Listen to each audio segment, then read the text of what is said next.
Bester visits a car dealership in Johannesburg. He sees a 26-year-old woman named Tihulu who works as a car salesperson. He introduces himself as television producer and tells her that she would be a good fit for a show he's been planning. Tihulu falls for his charms and both exchange their numbers.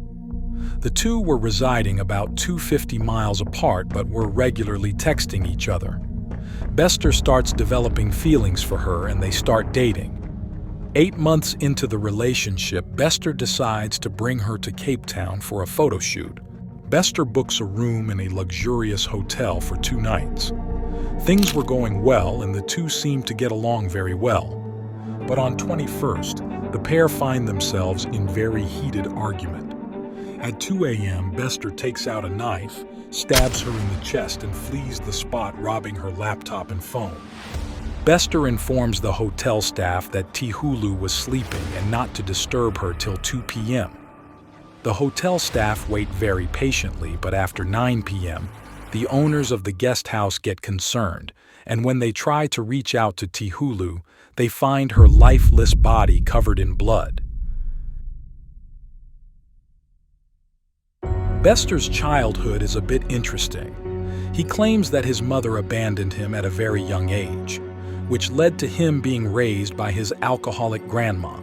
Because he was poor, he started a habit of conning people around him at a very young age. People used to buy him books, pay his bus fare, and some would even pay for his school fees. But he soon took advantage of that and mistook their kindness for foolishness. This was said by his teacher. As he grew older, he got an idea that would make him a lot of money. He goes on to start an online modeling agency and lure young women who want to start their career in modeling. But when they meet Bester in person, he would take out a knife, rob, and sexually assault them. This way, he made a lot of money. This is what he was up to before meeting Tihulu. The police were actively trying to track down Bester. The news media started reporting regularly about the police search for the man now dubbed the Facebook rapist. The police were getting daily tip-offs and complaints from people across the country who had encountered Bester or been scammed by him. But it was very difficult to track him down. Bester goes on to post on Facebook saying, "Catch me if you can. Why are people bothering me?" But 20 days after the incident, Bester finally gets caught after crashing a stolen car. The following week, Bester appears in Durban Regional Court where he gets a life sentence, but later got reduced to 30 years after he appealed against it. While Bester was spending his time in prison, he gets in touch with a friend from college, Dr. Nandipa, a well-established doctor and an influencer. The both start texting and she even visited him multiple times in prison. The two start a relationship and seem to get along very well. Soon Bester gets access to laptop, and while being locked in prison, he again starts scamming people along with Dr. Nandipa. Everything was going very well. But on May 3, 2022, Bester's cell catches on fire, and by the time the guards come, the body is burnt and Bester is found dead. This incident is reported on local news, and Bester's mother, who abandoned him at a young age, comes to know about the incident. She rushes to the morgue to collect the body to give him a proper burial. But when she arrived, she was asked to go through a DNA test to prove that she is the mother. But when the DNA test is done against the burnt body, it doesn't match. The investigation revealed that charred remains found in Bester's cell belonged to Katlago Bereng, a 30-year-old who went missing in April 2022.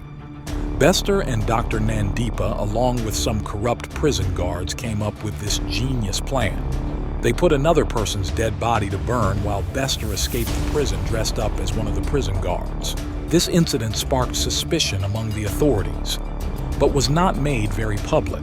So Bester and his girlfriend Nandipa were free and living their best life for about a year. This picture was taken in July 2022, when Bester was spotted in Sandton. Journalists across the place become suspicious and start digging in the incident.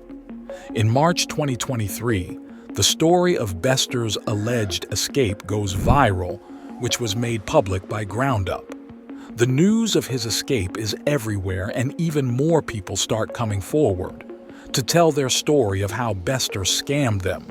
Because he was getting all this attention, he decides to leave his place and move to another place along with Dr. Nandipa. Bester, along with Dr. Nandipa, flee from Sandton. But on their way to Kenya, the police finally arrest them on the border of Tanzania. But I am the most popular inmate in this country for no reason, because of the political carnage and because of the political issues that I have in my personal capacity that have nothing to do with this legal proceedings. And I feel that I am out to address that.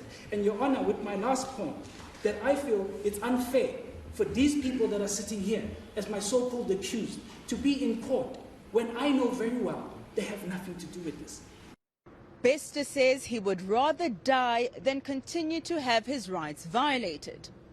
A death sentence be given as a petition, that the public signs a petition and I be given a death sentence, and immediately I will agree to it. So we end this matter.